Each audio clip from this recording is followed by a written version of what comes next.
Olá, António. Podemos entrar? Olá. Obrigada por nos receber em sua casa. É uma casa mesmo de um escritor, cheia de livros e Há retratos, muita muitos gente que não retratos. escreve, tem muitos livros. Também vejo que escreve nas paredes. Se me dá licença, deixe-me vir aqui a esta, que é muito interessante. Isso são frases que eu achei graça de uma maneira ou de outra e fui escrevendo aí. Este é o espaço onde recebe também os seus amigos. Nesta casa tenho-me sentido bem. Esta casa tem muita luz. E gosto do bairro, é um bairro popular e onde as pessoas se conhecem todas e onde são naturalmente amáveis e a maior parte das vezes naturalmente muito elegantes. Isso para mim é importante. Vejo que também tem muita pintura, Alguma, mas é toda oferecida. o que reflete também os seus gostos artísticos, não é? Não, é quase tudo do Júlio, não é? Mas isto tem que ver com uma amizade já com muitos anos. O Júlio Pomar. Sim. Eu não gosto eu não gosto de fotografias, porque as fotografias são cadáveres. Assim que acabamos de tirar, já somos outra pessoa no minuto seguinte. E depois há ali uma ou duas pessoas que eu gostava muito e que já não estão cá e que continuam a doer-me. Mas não é feliz quando olha para as fotografias? Dos meus amigos. Eu tenho muito orgulho em ser português. O maior orgulho em ser português. Custa-me horrores ver a maneira como os portugueses estão a viver. Custa-me horrores ver as lojas vazias. Quem foram os malandros que provocaram isto ao meu país? Eu agora peço muito pouco. Peço só para ter mais tempo. Como olharam para mim, claro que gostava que os livros ficassem.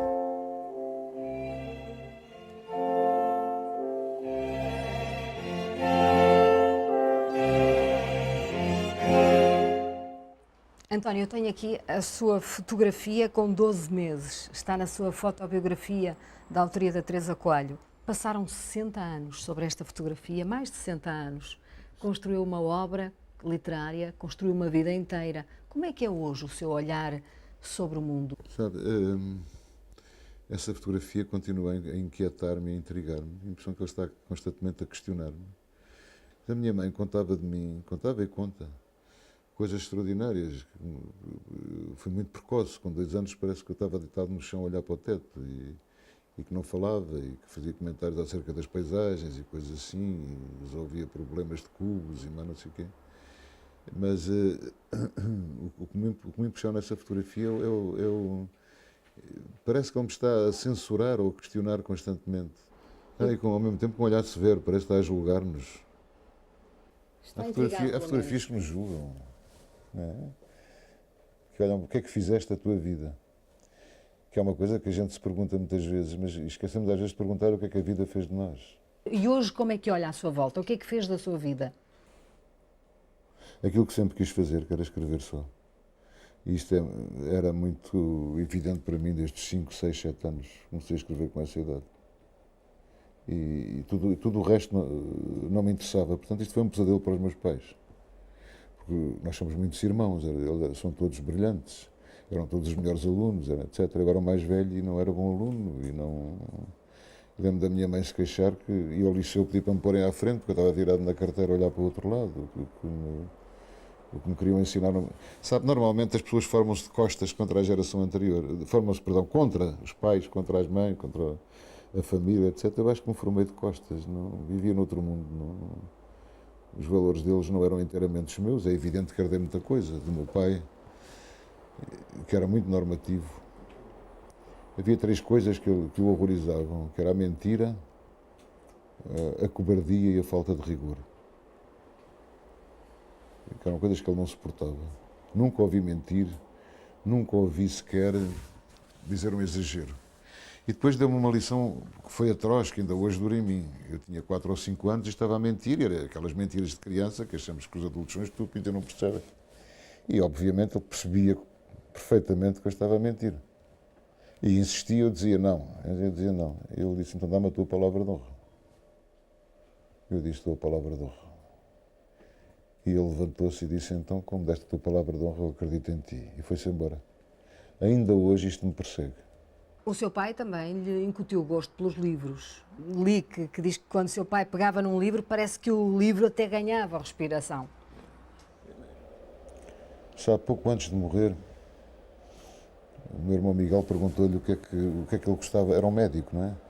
O pai dele não lia, nunca não me lembro de ver o meu avô ler.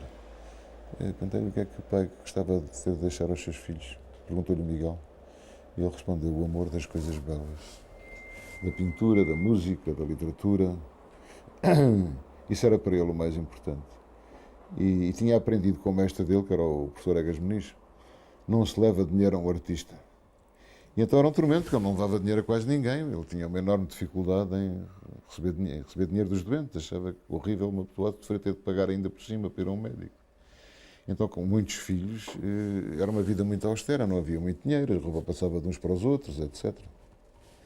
Mas lembro-me de nós, quando um adoeciam todos, não é? E lembro-me dele se sentar na cama de um de nós e lia-nos em voz alta. Poesia, prosa, os autores que ele gostava, que não eram necessariamente os meus. E durante as férias, ele só vinha ao fim de semana, tínhamos que ler um capítulo de um livro, fazer um resumo, tirar significados, etc. Isto foi muito... Eu odiava aquilo, mas acabei por perceber que era muito importante para nós.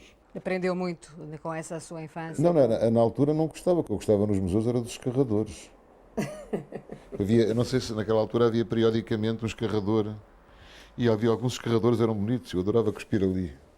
Ele não me deixava cuspir e lá voltava ao esteta à perspectiva no Tintoretto, ao uso do vermelho no Greco, por aí fora, por aí fora. Por aí fora. Mas isso também demonstra sempre um lado rebelde, um lado contra aquilo que está instituído e contra as regras, o normativo. Para uma criança isto é muito aborrecido. Eu não percebia metade das palavras que ele dizia, mas à força da repetição ia começando a gostar. Lembro do meu irmão mais novo, com 3 ou 4 anos, distinguia as sinfonias de Beethoven todas à força de as ouvir. Portanto, isto passava-se com a música, com a pintura, com a literatura, etc. O que é que se alterou da sua infância para hoje? Como é que olha para esta sociedade dos nossos dias? Em mim não se alterou nada, porque sempre vivi com muito pouco. Quando era criança, vivia com os meus pais, vivíamos com muito pouco. Não havia bicicletas, não havia motas, não havia cartas de condução, não havia nada, não é?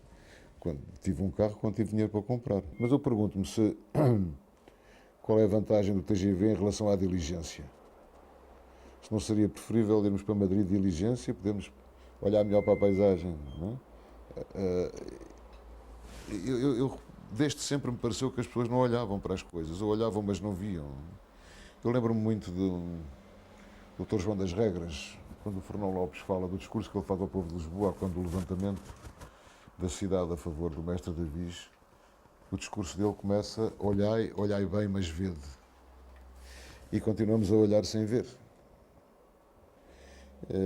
Eu reparei, quando estive doente, que ninguém está preparado para morrer.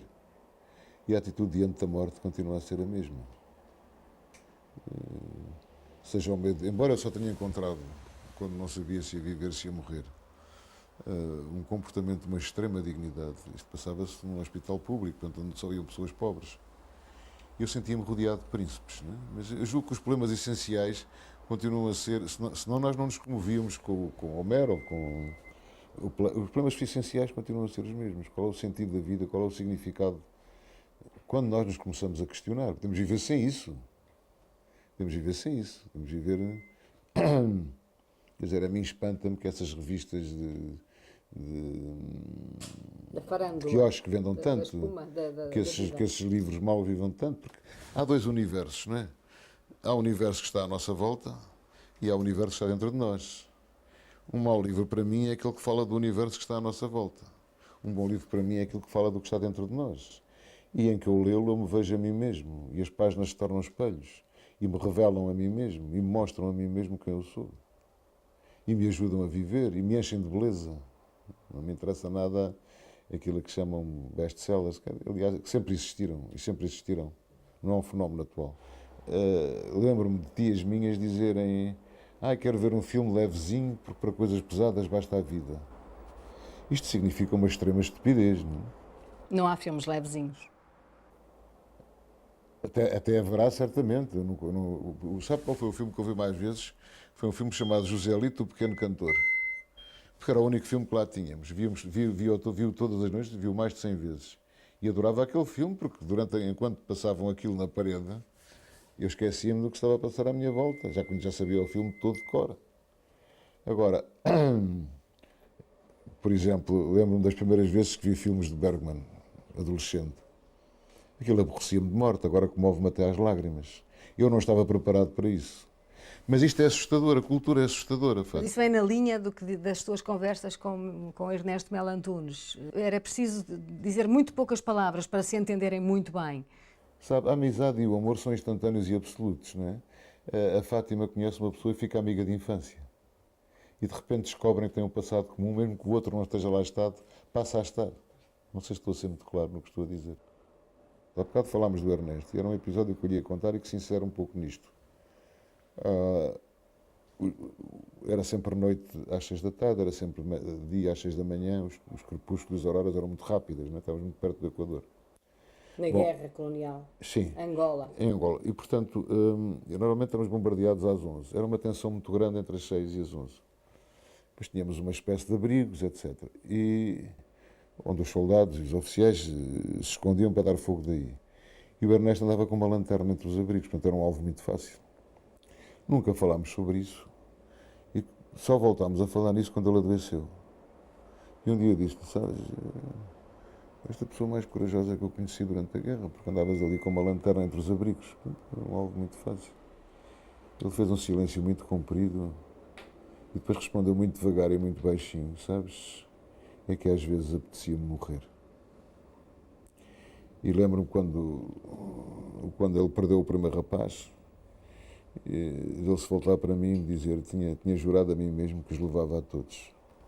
Isto não mudou. Portanto, quer dizer, os sentimentos básicos, os sentimentos mais importantes, e aqueles que eu prezo, o caráter, a coragem, etc., isso sim mudou. Mas depois há pessoas em relação às quais, se eu já tinha desconfiança naquela época, eu continuo a ter desconfiança agora. Tenho a maior desconfiança em relação à classe política. Tenho a maior desconfiança em relação às pessoas que gostam da humanidade, mas não gostam dos homens. Ou seja, que gostam dos grandes substantivos abstratos, porque foi em nome deles que nós sofremos o que sofremos, guerras, etc. Em nome de honra, pátria, glória. Eu lembro do Jorge Amado, que era um homem muito sábio, com quem eu aprendi muito, gostava muito mais dele que dos livros dele. Ele dizia-me, olha miúdo, só há duas coisas importantes no mundo, que são o amor e a amizade, o resto não vale nada.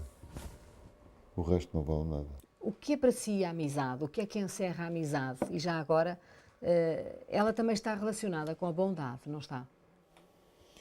É uma das coisas que eu mais admiro, aquilo que eu mais admiro na pessoa é a bondade. Em qualquer pessoa, a bondade e o caráter. Há defeitos que para mim são muito difíceis de suportar. O mau caráter, a maldade, a inveja. Embora a inveja seja um sentimento horrível, porque ninguém sofre tanto como o invejoso. Sofre horrores com os sucessos do objeto da inveja. Não é? Portanto, o invejoso não é um homem feliz. Um amigo meu é aquele que não me perdoa uma coisa que eu tenha feito mal e que me diz na cara: não estou de acordo com isto que tu fizeste. Só um amigo verdadeiro pode ser cruel. Os outros não. Vamos supor, eu faço um livro, a primeira versão de um livro. Se eu mostrasse a um amigo que não o mostro, se ele não gostasse de mim, dizia, não mexas mais que isso já está bom.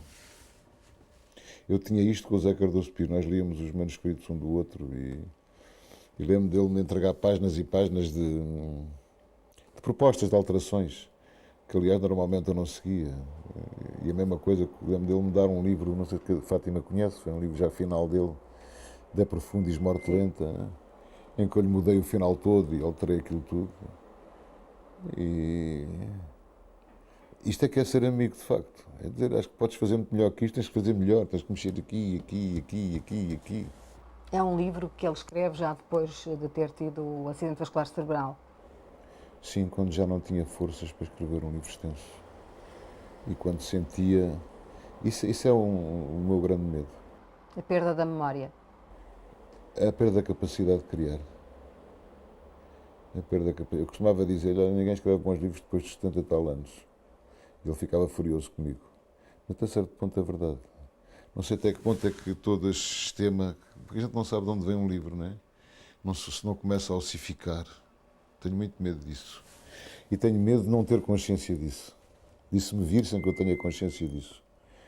E isto foi dramaticamente vivido por alguns autores. Quando o Hemingway sentiu isto, por exemplo, matou-se. O Raval matou-se, um escritor checo que eu gostava muito, o Marais, etc, etc. Por outro lado, a capacidade de criar e o talento da produção, como escreve, só é possível depois de haver um fundo de vida que lhe permite transpor essas emoções para os livros, essas vozes profundas que diz Sim, procurar em evidente que si. sim, e ganhar ofício também. Portanto, Um bom livro não se escreve na juventude, ou escreve. há de tudo. O Grande Gatsby foi publicado com 29 anos. Mas os escritores americanos não são exemplo, porque, sobretudo nessa geração, o Scott Fitzgerald da geração do Hemingway, do Faulkner, por aí fora, João de Espaço, etc., já tinham tido muitos empregos, já tinham tido experiências de vida muito grandes. Enquanto, por exemplo, em Portugal, as pessoas com 30, 40 anos continuam a viver em casa dos pais, ou seja, mantêm um estado de adolescência que se prolonga. Não é? Acha que já atingiu o seu clímax, o seu ponto mais alto de criatividade? Sente isso em si? Espero que não sei. Espero que não. Sabe, eu agora estou entre dois livros e é apavorante. Porque cada vez mais me dou conta que escrever é muito difícil e que se sabe muito pouco. Eu sei muito pouco do que é escrever. Oh, Fátima, eu tenho sido muito afortunado. Todas estas traduções, todas estas coisas que escrevem sobre mim, toda esta imensa unanimidade. Não é? Lá vou eu agora ter com o Steiner, etc. O Steiner considera isto- o maior escritor vivo, Sim, fê-lo saber. agora isso é um bocado incómodo, não é? E a gente fica sempre na dúvida. Olha, o Proust, por exemplo, que até ao fim da vida competia com o Saint-Simon, que era um escritor do século XVII. Não era com nenhum escritor contemporâneo, queria escrever melhor que o Saint-Simon. Eu estava a lembrar-me do Diário de Tolstói, agora estou cheio de citações, em que a certa altura ele escreve: lutei para ser melhor que o Shakespeare, e depois? E sou, e depois? Lutei para ser melhor que o Molière, e sou, e depois? Eu acho que sou o melhor, e depois? O que é que me espera? Vou morrer como as outras pessoas? É possível dizer isso? Ou cada escritor, por si só, com a sua linguagem, a forma como exerce a escrita, é uma obra única? O problema é que há muito poucos bons escritores. Estamos muito longe do século XIX, em que havia 30 génios ao mesmo tempo, não sei quantos na Rússia, na França, na Inglaterra, por aí fora, nos Estados Unidos. Agora não há. Não há. Quantos bons escritores haverá no mundo? Eu não sei, não é? Mas se houver 5 já não é mau. Há muito pouco. São os que estão na shortlist do Prémio Nobel da Academia de Não Estocolmo, sei quem são, porque mas que costumam estar, acha sei. que são contemplados. Não sei. Não sei. Os escritores que eu mais gosto não ganharam nenhum prémio. Tolstói, por exemplo. Tolstói, Conrad, Thomas Edison, a lista é infinita. Sabe, os prémios não têm que ver com o mérito literário, nem têm que ver com os livros, não os melhoram nem os pioram. Eu estou muito à vontade para falar, porque já recebi tanto. Os prémios são sobretudo um fenómeno mediático, que dura até o Natal, ou dura durante 2 ou 3 meses. Depois desaparece. O António já os recebeu todos, exceto o maior de todos, que será o Nobel. É o maior no sentido em que tem mais dinheiro. No sentido de prestígio, é o maior no sentido em que é o mais mediático para o grande público. Não é? O sentido de prestígio ao Prémio Jerusalém, era o que me ia dizer. Talvez, talvez. Talvez. Começou muito mais tarde, nos anos 40, começou com o Bertrand Russell. Tem um júri internacional que muda todos os anos. É 2 em 2 anos o prémio, aliás. Eu não sei julgar isso, sabe? Porque os prémios que me deram foi quando eu não estava nada à espera deles. Nada, não esperava nada. E são agradáveis quando vêm acompanhados de muito dinheiro, porque o dinheiro é agradável. Gostava de voltar ainda à sociedade que nos rodeia hoje. É ou não verdade que o seu próximo, o seu vizinho, pode hoje estar mais desamparado do que estava no período da sua infância? Isso não me parece. Eu creio que nós, no mais fundo de nós, nascemos sozinhos e morremos sozinhos. A morte é uma coisa muito individual, o nascimento também. E julgo que a solidão se mantém igual desde o princípio, e no mais fundo de nós estamos sozinhos, somos nós que temos de tomar as decisões. Às vezes perguntamos: o que é que tu farias no meu lugar? É uma pergunta completamente impossível. porque ninguém se pode pôr no nosso lugar. Está ali na parede uma frase da Mário de Elefante que eu achei piada, não me lembrava dela, que é o que faria eu se estivesse no meu lugar. Só podemos perguntar-nos isso. Porque nas grandes decisões estamos sempre sós. Quando eu tive que decidir, vou ser operado, não vou ser operado, vou fazer nada, ninguém podia tomar essa decisão por mim. Ninguém, estava sozinho. O que é que as pessoas nos podem fazer? Às vezes há uma sensação que nós temos. Por exemplo, se eu tiver um cancro e estiver numa enfermaria só com doentes de cancro, é completamente diferente do que se eu tiver um cancro e estiver numa enfermaria com doentes com outras doenças. Não há como. A partilha diminui o infortúnio, até certo ponto. Não sei se estou a ser muito claro. Mas os novos cenários de crise económica, da crise financeira, o desemprego, a pobreza, famílias que viviam, enfim, com uma certa abastança e que de repente não têm nada, tudo isto não motiva também um certo desamparo social? Eu não me sinto desamparado, sinto-me zangado. Sinto-me zangado, acho infame que o povo português. Eu tenho muito orgulho em ser português, o maior orgulho em ser português. Encontrei uma senhora, uma enfermeira do tempo do meu pai, começou a chorar quando falou comigo, porque ela vivia da sua reforma, na sua casinha, e de repente os filhos com 50 anos ficaram sem trabalho. Voltaram para a casa dela. E trouxeram os filhos, e trouxeram as mulheres. E a casa dela parece um acampamento, com colchões pelo chão por todo o lado. Isto indigna-me. Há de haver culpados para isto. Mas tudo isto se passa acima das nossas cabeças. Isto passa acima das nossas cabeças e ninguém tem culpa, porque fizeram todos o melhor que puderam. Eu não consigo perdoar à classe política e aos grandes grupos económicos aquilo que nos aconteceu. Eu estou a falar de uma perspectiva cristã. Estou a falar de uma perspectiva cristã. Que é uma coisa que hoje também é tão questionada, que estupidez e tal de ser cristão. É uma crise de confiança também que o país atravessa, uma crise de confiança por falta de... Como é que as pessoas podem confiar? Como é que as pessoas podem confiar? Se as pessoas que nos falam não são confiáveis, se o discurso delas muda constantemente, se não são capazes de manter promessas, se a cultura para elas é apavorante, porquê é que há tanta novela? Porquê é que há tanto programa mau? Já tem uma opinião formada sobre a nova governação do país? Não tenho nenhuma opinião, nem nunca terei. Eu nunca terei. Os poucos governantes que conheci, sabe, era aquilo que eu lhe dizia há pouco. Era aquilo que eu lhe dizia há pouco. Não senti amor neles. Nunca senti. E senti sempre que o amor era falso, como lhe disse. Como no tempo de Salazar. Eram os grandes substantivos abstratos. Honra, pátria, glória, por aí fora. E as pessoas. A maneira como eles beijam as crianças. Não sinto nenhuma vontade, não sinto nenhuma vontade genuína do coração em beijar criancinhas neles. E depois é evidente que o que acontece é o povo afasta-se, obviamente, dessa gente. Por outro lado, eles têm um imenso medo da cultura. Como dizia aquele general do Franco, quando essa palavra cultura puxa logo da pistola. Porque um povo culto começa a exigir outro... Não estou a falar do ponto de vista partidário, nada disso. Começa a exigir outro tipo de coisas. Começa a exigir outros programas que não sejam esses Big Brothers, dessa porcaria que eles... E que estão a fazer... Isto é terrível. Porque numa altura em que os portugueses estão a viver tão mal, o Benfica joga para a Taça dos Campeões Europeus com os estádios cheios, bilhetes caríssimos. Então nós não temos dinheiro e vamos, no entanto, ao futebol? Como é que isto se explica?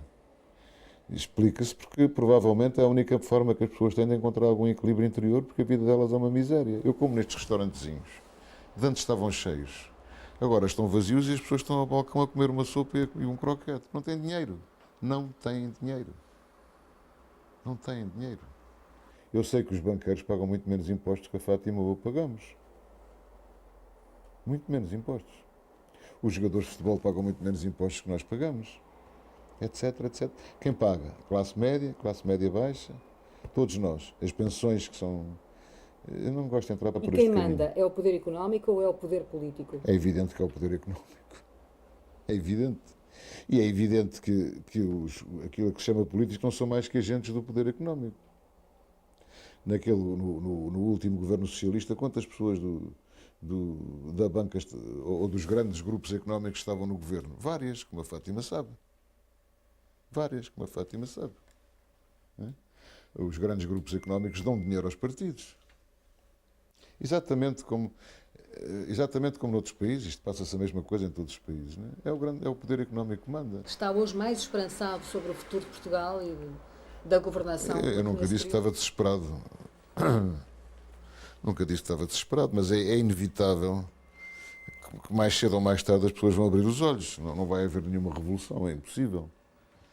Mas as pessoas vão começar a... Porquê é que não queremos que as pessoas sejam cultas? Porquê? É a cultura que é a base de tudo. Para além daquilo que a Fátima há pouco falou, da bondade, da tolerância, tudo isso que a Fátima falou, que é extremamente importante. Mas é evidente que um povo culto não aceita isto. Repare que os países mais cultos da Europa não estão em crise. A Suécia não está em crise, a Noruega não está em crise, a Alemanha não está em crise. Quem está em crise são os países onde a cultura é menos desenvolvida e foi menos apoiada. É a Grécia, Portugal, etc. Isto é óbvio, é tão evidente. Como Tão é que evidente. Se a Fátima comparar a taxa de leitura dos suecos, ou dos noruegueses, ou dos finlandeses com os portugueses, a diferença é brutal. Aqui não, aqui é tudo feito para as pessoas não lerem. A Fátima entra numa livraria e só encontra esses livros maus que as pessoas compram às grosas. Os grandes autores não estão lá. Se for lá procurar por Camões ou Fernão Lopes ou não sei o que, eles não têm. o Não que é têm. ser Têm português livros de hoje? autoajuda. O que é ser português hoje, com este cenário que acaba de traçar na sociedade, na vida do país? Depois da guerra, eu conheci um oficial cubano. Este esteve em Angola. Quando os cubanos ocuparam aquilo e estavam lá ao lado do poder, e ele dizia-me: sabes, os soldados portugueses eram extraordinários de coragem. Portanto, isto não se perdeu certamente. O que é que diz às pessoas da Beralta, que são as coisas que eu conheço melhor? O que é que diz a Finlândia, ou a Noruega, ou a Europa? Nada. A eles nem Lisboa lhes diz nada, a cidade é Viseu. Está bem, mas está a dizer-nos que deveríamos abandonar o projeto europeu? Não estou a dizer nada, não estou a adiantar, eu não tenho nenhuma solução na algibeira. Não sou político, portanto não tenho soluções, tenho só perguntas. E mesmo quando penso que tenho respostas, as respostas transformam-se em perguntas. São perguntas que eu me faço. Não trago nenhuma verdade, nenhuma, não tenho nenhuma. Tenho só dúvidas, perguntas, perplexidade. É isto que eu tenho. Os meus livros são feitos disto, são perguntas. E depois ninguém sabe responder às perguntas. Os políticos sabem, claro, estão cheios de gloriosas certezas. Eu não tenho nenhumas. Daqui a não sei quanto tempo vamos sair da crise. Olha os discursos do Dr. Alberto João Jardim, que todos os dias mudam. Todos os dias mudam. E as pessoas acreditam nele. É preciso estar-se muito perdido e muito aflito para acreditar numa pessoa assim. Eu nunca vi o senhor, nem lhe quero mal. E até acho engraçado que exista uma pessoa assim. Acho engraçado, achava impossível poder-se construir um ser humano assim.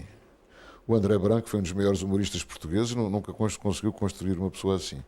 O problema é a desgraça que essas pessoas depois podem trazer atrás delas. Custa-me horrores ver a maneira como os portugueses estão a viver. Custa-me horrores ver as lojas vazias, lojas de roupa vazias, as mercearias vazias. O consumo do pão baixou 30% ou 40%. Isto é admissível? Não é. Não é admissível. Quem foram os malandros que provocaram isto ao meu país? António Lobo Antunes, qual é hoje ou como é hoje a sua relação com Deus?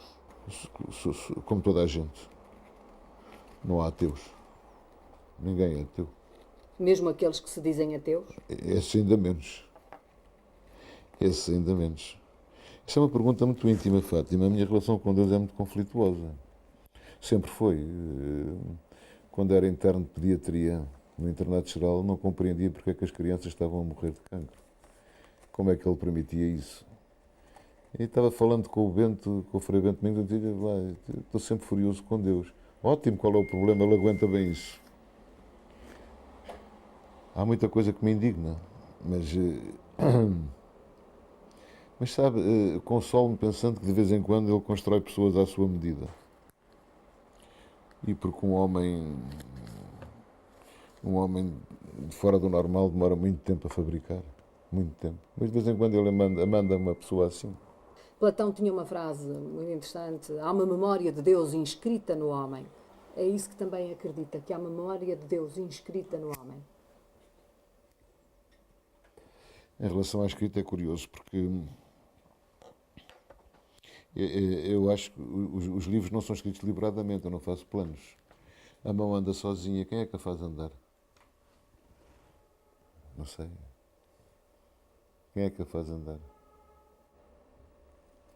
Estava lembrado, de repente lembrando de uma passagem do Diário do Torga, nem sequer era um escritor muito do meu entusiasmo, e que se proclamava como ateu.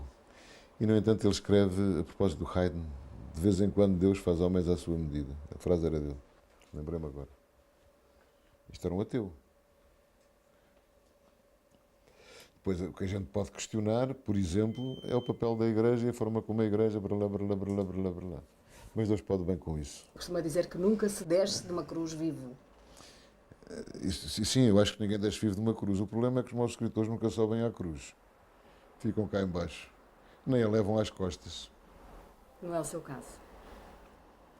Isso não, a mim pesa-me bastante, mas não sei se é uma cruz. Espero que seja. O seu Deus não tem uma religião específica. Evidentemente que não. Evidentemente que não, mas eu, como todos os portugueses, recebi uma educação católica, não é? E ajudou à missa.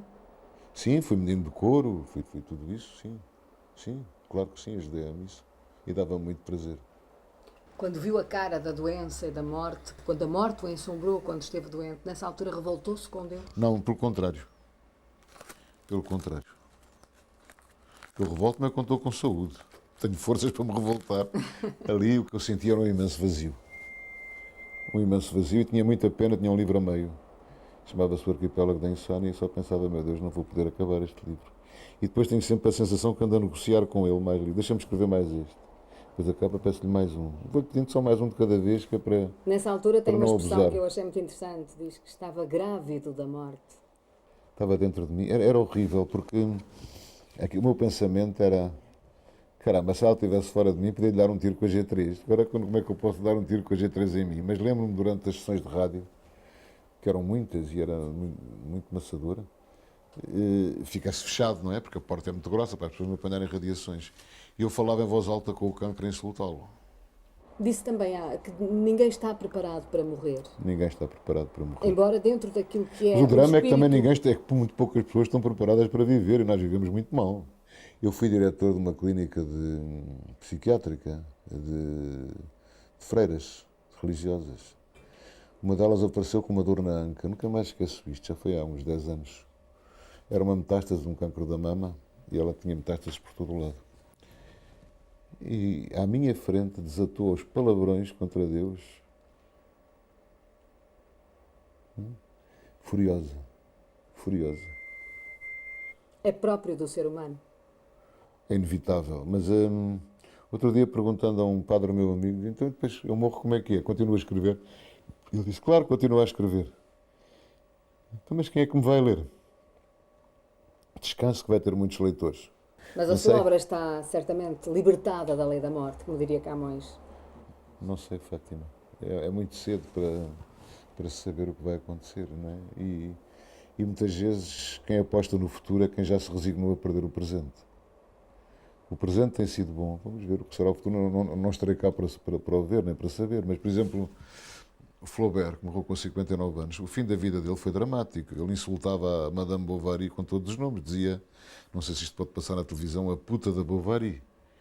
Porque carga d'água é que uma mulher que eu construí com papel, com lápis e papel, caneta e papel, vai ficar e eu vou morrer.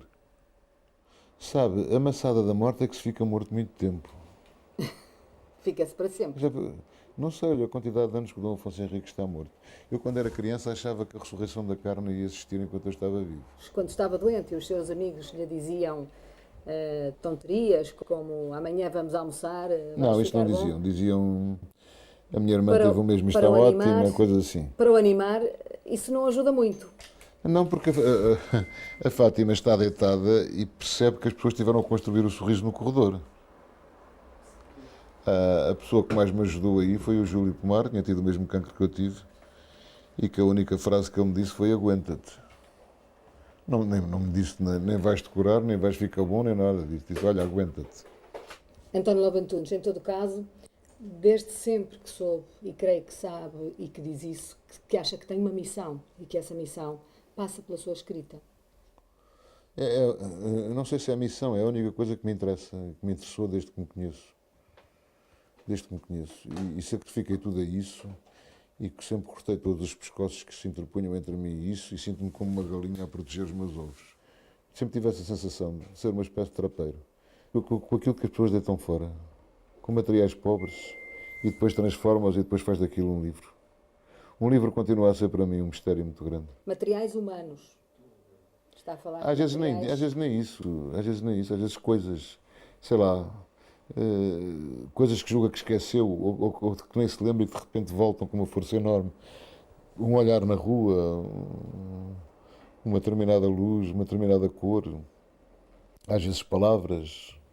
Eu lembro-me de um livro que foi feito só com uma frase. O livro começou com uma frase que era: como esta casa deve ser triste às 3 horas da tarde. Acho que era, não me recordo que livro era, acho que era Os Cavalos São Aqueles que Fazem Sombra no Mar. Era tudo que eu tinha, era esta frase.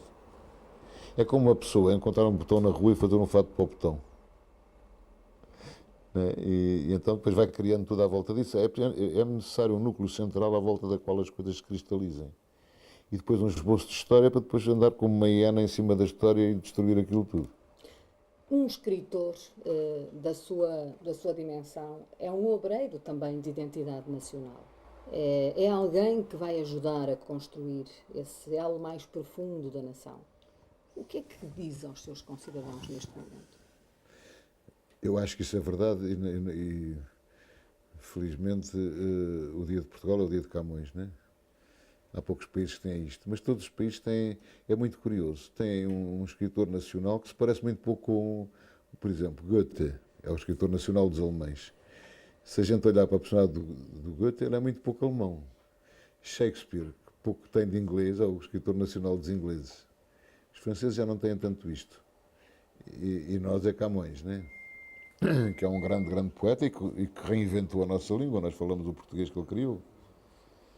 Isso enche-me de orgulho. Acho que porque é que a França ainda hoje é respeitada pela sua cultura, pelos grandes Celine, nomes que da sua tanto cultura, gosta. pelos seus escritores, pelos seus pintores, pelos seus filósofos, etc, etc, etc. E é isso que faz o prestígio de uma nação. Parece que em Portugal os nossos governantes não compreendem bem isso. Não há uma edição crítica de um grande autor português. Uma só. Mas agora tem um secretário de Estado da Cultura que é escritor. Não sei se é escritor, nunca li. Sabe, uma coisa é escrever livros, outra coisa é ser escritor, são coisas diferentes. Eu acho que um escritor não tem tempo para ser secretário de Estado de nada. Eu não aceitaria ser secretário de Estado ou ministro da Cultura porque não poderia fazer nada. Não tinha verba, não podia fazer nada. Ia fazer o quê? O que é que eu podia... Depois também não tenho tempo, tenho que escrever, não é? Isso foi o meu problema durante muitos anos, em que o Zé Cardoso Pires dizia: não podes fazer mais nada a não ser escrever, tens que largar a medicina. Eu tinha medo. Tinha medo de não ter dinheiro para comer. Sabia logo o que é que ia acontecer. Deu certo. Correu bem. Foi uma sorte também. Correu bem. Como é que gostaria que a história o retratasse? Já não vou estar cá para ver, não é? Estava a pensar no Ovídio, como é que ele dizia? A minha obra há de sobreviver ao tempo, ao ferro, ao fogo e ao ferro, não é? Ou Horácio, a minha obra há de sobreviver ao bronze. Mas isto é um ato, não será um ato de vaidade de vão? O que é que lhes interessa a eles isso, agora? O que é que lhes interessa a eles? Encheram-nos a vida de beleza, ensinaram-nos tanta coisa. E o que é que eles lucraram com isso? Certamente, Mas reparo no Miguel tem Ângelo, os seus 80 tal anos a vindouros, sofrer, a sofrer, a sofrer. tem a sua família, tem os seus netos, tem os seus vindouros que vão utilizar o seu nome, que vão ter a memória, a sua memória. Já não sou eu. Já não sou eu. Sabe, Mas vivemos eu por agora eles. peço muito pouco, peço só para ter mais tempo. Como olharam para mim, claro que gostava que os livros ficassem, claro que gostava, mas haverá eternidades em relação a isso. Conhecemos poemas de há 10.000 anos e poetas que diziam, poetas babilónios que diziam: para que falar se já tudo está dito? Isto é um sentimento de sempre, então não mudámos assim tanto. Eu vou-lhe pedir, se for possível, se aceitar ler, eu apenas vou dizer o título: Todos os homens são maricas quando estão com gripe. É Pois, verdade isto. claro que é verdade. Eu sou maricas. É engraçado, porque depois, diante das doenças muito graves, portamos de uma maneira completamente diferente. Mas com as gripes, os homens, aliás, são muito menos corajosos que as mulheres, não é? Eu vi isso enquanto médico e enquanto doente. As mulheres viviam a doença com uma coragem muito maior que a nossa. E se fôssemos nós a ter os filhos, a humanidade acabava num instante, como é evidente. Muita gente que nos poderá estar a ver agora poderá estar a perguntar, mas ele fuma? Ai, fumo, O dá-me tabaco prazer. é Dá-me prazer. imprescindível? Estou a tentar fumar menos É uma agora. questão de sobrevivência o tabaco para si mesmo? Não, é que, não sei, os psicanalistas dizem que as pessoas fumam porque precisam do seio materno. Eu sou o filho mais velho, a minha mãe estava sempre grávida. Aliás, era um mistério, porque o meu pai estava na Alemanha, vinha uma vez por ano. E minha mãe, nos primeiros 5 anos, teve 4 filhos. Minha mãe, ele ia-se embora, a barriga da minha mãe crescia. Ainda hoje me perguntam o que é que haverá na Alemanha que faz com que a barriga das mães cresça. Da minha, pelo menos. Ele deixou de ir para a Alemanha, a barriga dela nunca mais cresceu.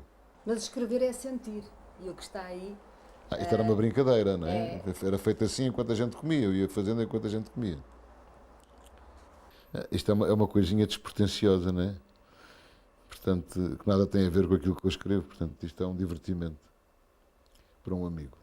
Pacho na testa, terço na mão, uma botija, chá de limão, zaragatuas, vinho com mel, 3 aspirinas, creme na pele, grito de medo, chama a mulher, ai Lourdes, Lourdes, que vou morrer. Mede uma febre, olha uma goela, cala os miúdos, fecha a janela, não quero canja nem a salada, ai Lourdes, Lourdes, não vales nada. Se tu sonhasses como me sinto, já vejo a morte, nunca te minto, já vejo o inferno, chamas, diabos, anjos estranhos, cornos e rabos, vejo os demónios nas suas danças, tigres sem listras, bodes de tranças, choros de coruja, risos de grilo, ai Lourdes, Lourdes, que foi aquilo. São as voltas que vem do mar, não é o pingo. E uma torneira com uma santinha à cabeceira.